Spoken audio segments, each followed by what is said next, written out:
শুধু একদিন দুই দিন নয়, 1 মাসেরও অধিক সময় ধরে রাষ্ট্রীয় পৃষ্ঠপোষকতায় অর্থ দিয়ে, মানুষ দিয়ে, খাদ্য দিয়ে সেই নাস্তিক ব্লগারদেরকে পৃষ্ঠপোষকতা দিয়ে সেদিন যেই সমাবেশ তারা সেখানে গড়ে তুলেছিল মাসের অধিক সময় ধরে, সেই সমাবেশ থেকে ওই নাস্তিক ব্লগাররা যেভাবে একের পর এক আমার নবী রাসূলদেরকে অপমান করেছিল, তাদের চরিত্রকে হরণ করেছিল, আমার নবীর সাহাবীদের চরিত্র যেভাবে হরণ করেছিল,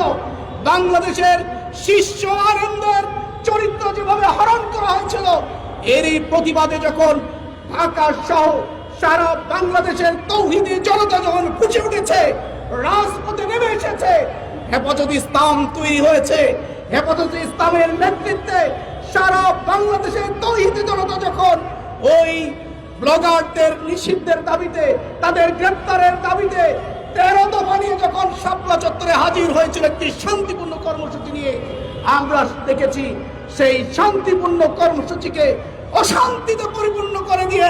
নির্বিচারে গুলি চালিয়ে পাখির মতো করে আমাদের তৌহিদি জনতা, আমাদের আলেমদেরকে তারা হত্যা করেছিল।